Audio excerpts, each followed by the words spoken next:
अध्यक्ष महोदय स्वतः जाऊन मुख्यमंत्र्यांना वर्षा बंगल्यावर भेटतात, म्हणजे न्यायमूर्ती आरोपींना भेटण्यासारखं झालेलं आहे। जर डॉक्टर बाबासाहेब आंबेडकरांनी जे संविधान लिहिलंय त्याप्रमाणे गेलं तर 40 गद्दार हे बाद झाले पाहिजेत। जर निकाल वेगळा आला किंवा कन्फ्युजिंग निकाल आला तर ह्याच्यात भाजपच्या नवीन संविधानाचं कुठेतरी मिश्रण झाल्यासारखं वाटायला लागेल। आमचीच मूळ शिवसेना आहे आणि हे नुसतं आम्ही म्हणत नाही, तर माननीय केंद्रीय निवडणूक आयोग ज्यांना राज्यघटनेनं अधिकार दिलेला आहे पक्ष कुठला चिन्ह कुठलं हे ठरवण्याचा, त्या माननीय केंद्रीय निवडणूक आयोगानं शिंदे साहेबांच्या नेतृत्वाखाली शिवसेना ही ग्राह्य धरलेली आहे आणि शिवसेनेचा अधिकृत सिंबॉल आम्हाला दिलेला आहे। त्यामुळे आम्हाला विश्वास आहे सत्याचा विजय होईल आणि आम्हाला निश्चितपणे माननीय विधानसभा अध्यक्ष महोदयांकडून न्याय मिळेल।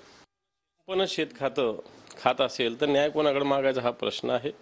आणि ज्या पद्धतीनं हेअरिंगला उशीर लावला, ज्या पद्धतीनं वेळगाडूपणा केला, ज्या पद्धतीनं अध्यक्षच मुख्यमंत्र्याची भेटीगाठी करतात, याच्यामुळे जनतेच्या मनात निश्चित शंका निर्माण झाली। व्यक्ती नाहीये, ते न्यायमूर्तीच्या भूमिकेत आहेत, ही गोष्ट लक्षात घ्या। त्या चेअरवर बसल्यानंतर ते न्यायमूर्तीच्या भूमिकेत आहेत आणि म्हणून त्यांनी निकाल देताना तुम्हाला वारंवार सांगतोय की हा निकाल लागल्यानंतर कोणी ना एक जण सुप्रीम कोर्टामध्ये जाणार आहे आणि तुम्ही दिलेल्या निकालाचं एक वर्ड टू वर्ड एक एक शब्द ना शब्द यावर त्याच्यावर हेअरिंग होणार आहे। आम्हाला तरी वाटतं की निकाल आमच्या बाजूने लागेल म्हणून आम्ही थोडंसं कॉन्फिडंट आहोत, परंतु ज्यांना नाही आहे ना ते 2 महिन्यापासून रीट तयार करून ठेवलेली आहे। आज उद्या ते मला वाटतं सुप्रीम कोर्टात जाते।